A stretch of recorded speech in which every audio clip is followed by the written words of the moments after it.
प्रदेश के रीवा जिले में डभौरा नगर परिषद में व्याप्त भ्रष्टाचार एवं अन्य समस्याओं को लेकर 10 जून से चल रहे अनशन पर आज 11वें दिन जवा एसडीएम पीयूष भट्ट के सराहनीय पहल पर विराम लग गया। जहां पर जवा एसडीएम पीयूष भट्ट ने अनशनकारी सामाजिक कार्यकर्ता राम नरेश यादव की सभी मांगों को पूर्ण करने का लिखित देते हुए जुस पिलाकर अनशन को समाप्त किया। वहीं अनशनकारी राम नरेश यादव ने कहा कि मेरी मांगों में पहल करते हुए जवा एसडीएम ने लिखित आश्वासन दिए हैं, जिस पर मुझे भरोसा है कि सारी मांगें पूर्ण होगी। यदि हमारी मांगें पूर्ण नहीं होती तो पुनः अमर अनशन किया जाएगा। उन्होंने कहा कि 10 जून से आज 20 जून तक धरने में बैठा था, लेकिन एक भी दिन ना ही डभौरा सीएमओ आए, ना ही डभौरा नगर परिषद अध्यक्ष आई और ना ही हमारे विकास पुरुष विधायक दिव्यराज सिंह आए। हमारी क्या समस्याएं, हमारी क्या मांगें, हमारी क्या हालात, कम से कम मानवता के नाते एक बार भी आकर पूछ लेते तो बहुत खुशी होती। उन्होंने कहा कि डभौरा सीएमओ और नगर परिषद अध्यक्ष के द्वारा 1 या 2 वार्डों को छोड़कर अन्य वार्डों के साथ सौतेला व्यवहार किया जाता है। साथ ही इनके कार्यकाल में जमकर भ्रष्टाचार हुआ है। नगर परिषद में पानी, रोड, भूमि पट्टा, स्ट्रीट लाइट, सौर ऊर्जा एवं साफ सफाई की समस्या बनी हुई है। हमारी मांगों में मुख्य रूप से नगर परिषद कार्यालय को शासकीय भवन में संचालित किए जाने की मांग की गई थी और शासन मिला है। आपको बहुत बहुत धन्यवाद पत्रकार भाई।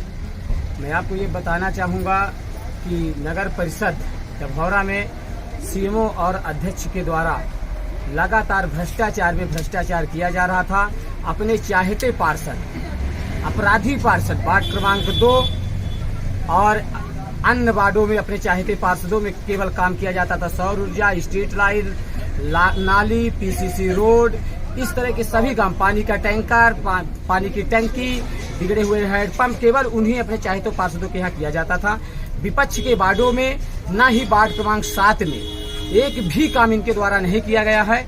उसी को लेकर मैं 10 जून 2024 से क्रमिक धरने पर बैठा।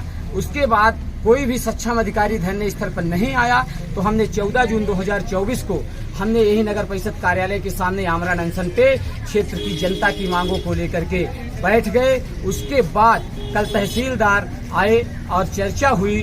उसके बाद आज 20 जून 2024 को क्षेत्र की हजारों जनता के बीच में एसडीएम जवा, तहसीलदार जवा, एसडीओपी डभौरा, थाना प्रभारी डभौरा पनमार्ग के उपस्थिति में हमारी मांगों को लिखित रूप से मांगे पूरी की गई और एक पावती भी दी गई। इतने दिनों में आपकी मांगे पूरी करवा दी जाएगी, आपका काम हो जाएगा। उसके बाद जनता से सहमति लेने के बाद आज हम उनको ज्ञापन देने के बाद विपक्ष के सभी पार्षदों और ऐसी जाबाज सिपाही वार्ड क्रमांक 7 की संघर्षशील पार्षद आसमा की उपस्थिति में, क्षेत्र की जनता की उपस्थिति में, विपक्ष के पार्षद प्रतिनिधि आदरणीय दादा विश्वनाथ जी के उपस्थिति में हमने आज यहाँ आमरण अनशन तोड़ने का काम किया हूँ और जनता को विश्वास दिलाया हूँ कि यदि काम नहीं होगा तो हम आपके साथ कंधे से कंधे मिला करके लड़ता रहूंगा और जब तक मेरा जीवन रहेगा आपके लिए कुर्बान करके लड़ता रहूंगा। यही मेरी पूरी तरीके से आज की लड़ाई और मेरी मांग पूरी की गई है। यदि आपकी मांगे पूरी हो तो क्या करेंगे? यदि मेरी मांगे पूरी नहीं की जाती है तो निश्चित तौर में ये मेरी मांग नहीं, ये क्षेत्र की जनता की मांग है।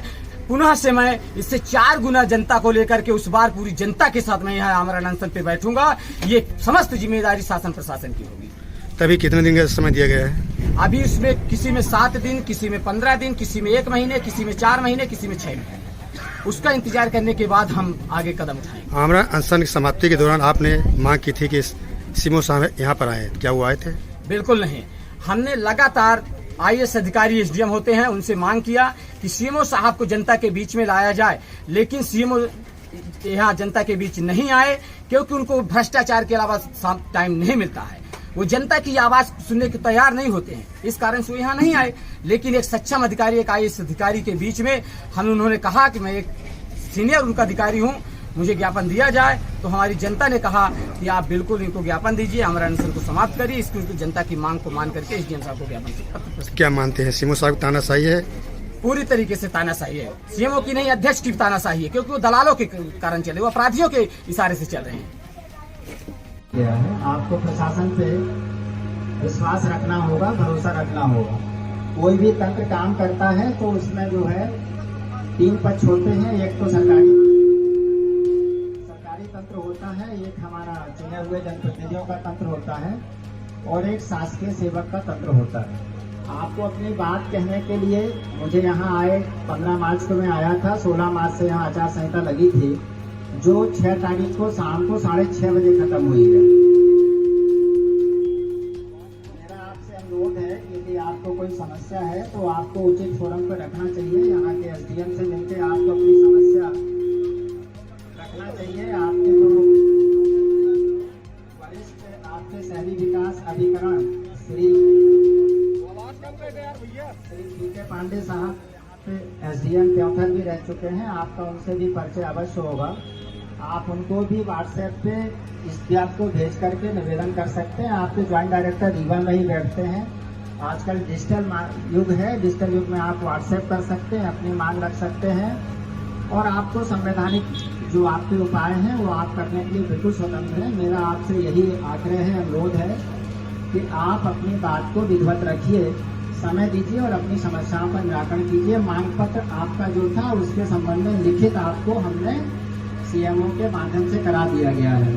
हमारा पूरा यही प्रयास रहेगा कि आपके जो कार्य है वो समय सीमा में हो जाए और जो हमारी अप्रोच है, जो हमारे अधिकारियों से भोपाल में संबंध है, तो हमारा प्रयास रहेगा कि डभौरा और अच्छा विकसित हो जाए, आपकी बिल्डिंग बन जाए, आपके जो वार्डों में विकास है वो विकास हो जाए। मैं आगे बढ़ के कहूँगा कि चौराहे पे यदि जाम लगता हो तो वो जो बत्ती लगती है, बत्ती सिस्टम होती है, मैं उसके लिए भी कहूँगा कि उसका भी प्रस्ताव भेज दें, मैं स्वीकृत करा दूंगा। लेकिन आपसे अनुरोध है कि आप अपनी जो आपकी मांग है वो आप उचित फोरम पे रखें और सामने वाले को सुने, समझें और अपना संभव सहयोग प्रदान करें। धन्यवाद।